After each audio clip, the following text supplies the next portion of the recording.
So that's part of the ways that we market our business.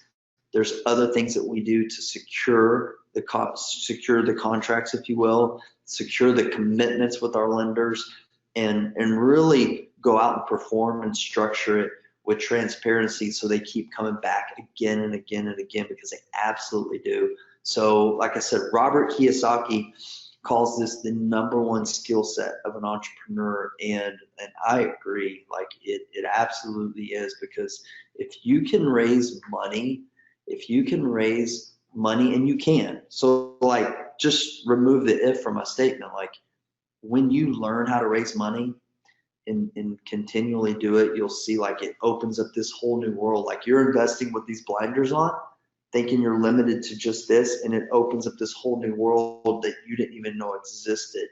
But it's not only is it, of course, more profitable for you, but here's the other dynamic with private lenders is this, is since I've been doing this, this is like the social investing part of this whole thing. And this is, I teach this also with my coaching and in our boot camps, is about how to have these conversations with your prospective lenders, and know how to identify and qualify the right lenders. And we actually make our lenders send us an application, apply to invest with us, because like we value our time, right? So we want to send them through a process to make sure it's a good fit for them, it's a good fit for us, but psychologically as well. I think it's really important that you see yourself on a higher level than a lot of the other investors, and we do, not bragging, but like we do. And so we treat our potential lenders in that way as like a client, like they would for any company or someone who's wanting to do business with them. Like we need to screen and make sure it's a good fit, because we know that we're going to take care of them. So we've got a proven track record. We've done this hundreds and hundreds of deals, and then and more importantly than just the rate of return that they're going to get, right? So you as an investor are going to give them above market rates of returns that they can't get most other places. #2, you're giving them an investment that's secured by a tangible asset, by a piece of real estate. They don't get that.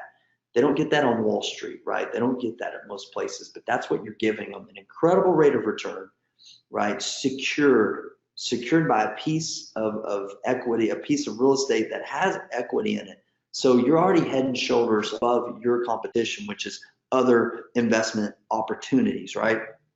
But then you add in this third key component, the social investing piece, is what they absolutely love, and it's what I absolutely love. So when you sit down, you begin having this conversation about what they're investing in, that they have the ability to invest, right? If you see behind these trees and there's beautiful houses and stuff back here.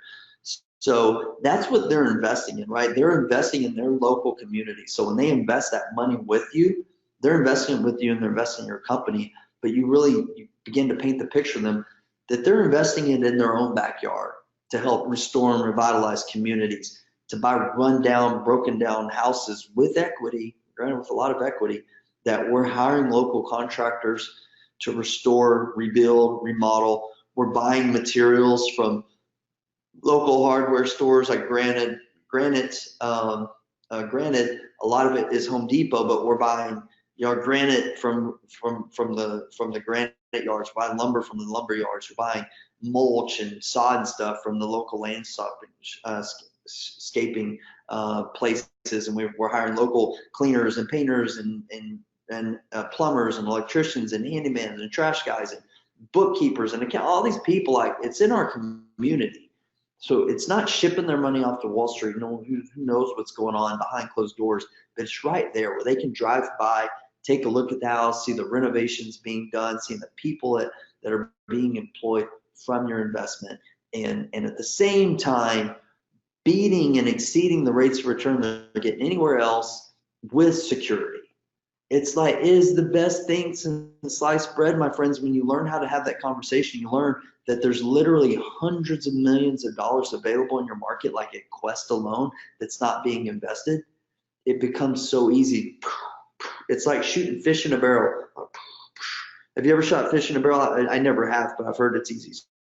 So if you ever shoot fish in a barrel, let me know, because I use that that phrase a lot, but I've been told it's easy, and I'll tell you that raising private money is pretty easy when you learn the steps. And if you can't do it, like, you can have the greatest deals in the world, but if you have the greatest deals in the world, you're either going to limit yourself to just being a wholesaler, and that's fine if that's what you want to do.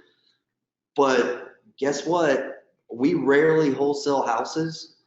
And guess why that is? Because we make a lot more money when we do the investment ourselves, right? The only deals that we wholesale are deals that we don't like. But so that's the difference. If you're starting out, you've been wholesaling, and you know that you need to progress to the investor level, and you need to take the training wheels off of just the wholesale model, you have to learn to raise private money. All right, so rehabbing. So I already mentioned this earlier about must, should, and wow. You need to look at it every rehab item that you do, like, must you fix the foundation, or should you fix the foundation, or is there a wow factor that you want to add? Should you build a deck? Should you add pendant lights? What is necessary? And you're comparing this at the same time based on your comps. Also, you need to look at this. Whenever you start looking at the rehab, you start meeting with contractors, you need to be able to really boil down your conversation between these three things: budget, quality, and schedule. What do I mean by that? So whenever you begin interviewing contractors, the first conversation that you need to have with them is, if they're going to do this scope of work, whatever you have for that particular contractor, what is their budget, right? Like, so we set our budgets for contractors, and we say, this is what we're paying. And I've already showed you how we export. We have a system with program pricing, and that's we export and say, this is your budget.